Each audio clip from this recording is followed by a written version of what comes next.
Hello लोगोफोर good morning नोंथांमोनखौ आंनि चेनेलाव गिबियावनो बयखौबो बरायहरनाय थाबाय। ओमफ्राय नै दिनैहाय आङो गोदान मोनसे भिडिअ लानानै फैलायबाय। आसा खालामो नोंथांमोना आंनि भिडिअखौ मोजां मोनलांगोन। दिनैनि दिनखौ आं नोंथांमोनजोंनो शेयार खालामलांगोन। आं दिनै मा मावगोन मा दांगोन बेखिनिखौ ब्लगनि गेजेरजों आं नोंथांमोननो खोन्थालांबाय थागोन बा नायलांबाय थादो। ओमफ्राय आं दा लादो सेखा ओमफ्राय खिरखा ओमफ्राय नै बेखौ आं माने दहायनो ओंख्रिखौ संखांबाय। ओंख्रिया दालिजों ओमफ्राय आसिना थास' ओमफ्राय दा माने पटलखौ भाजा एवनोसै। दिनैथ' मंगलबारबो मिरामिस नालाय ओमफ्राय पटलखौ फ्राय एवनोसै ओमफ्राय जानोसै। बेखौनो नोंथांमोननो शेयार खालामनोसै। थुदो बिदिब्ला दिनैनि भिडिअखौ जागायनोसै। आंबो पटल मैगंखौ हाना लाग्रोनोसै।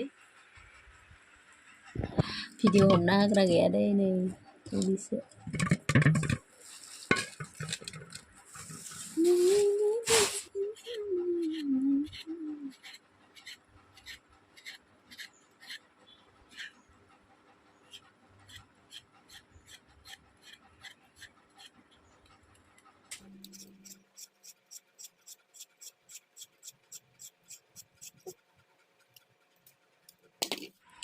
हाखांबायलै लोगोफोर।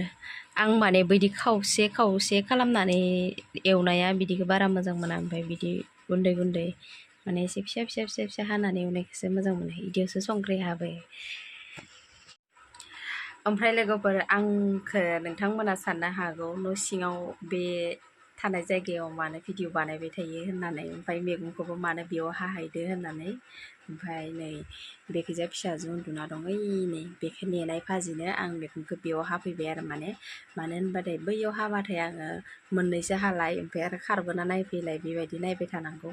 फिसाजोआ जै थर मोनबाय माने बिसनानिफ्राय बारजुमखायो। बेनि थाखायनो आङो फिसाजोखौ नेथावथाव न' सिङावनो हानोसै बिदि होननानै न' सिङावनो हाफैनाय जाबाय आरो।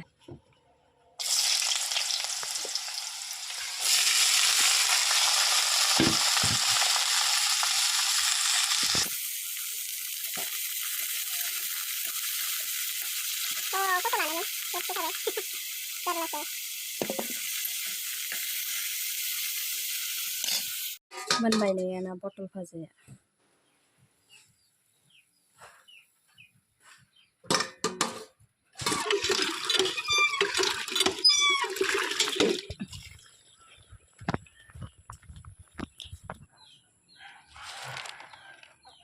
साम' गोलाव साम' सायनि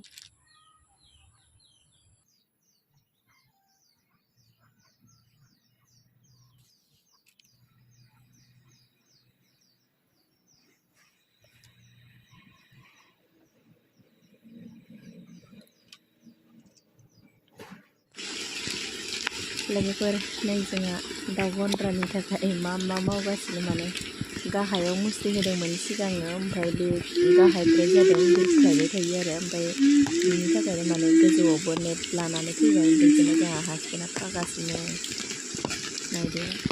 ओमफ्राय बै न'आ जाहैबाय जोंहानिनो खाना दोनदों माने बेखौ खुंजोबनो हायाखै। ओमफ्राय नैबे जाहैबाय जोंहानि गय बारि।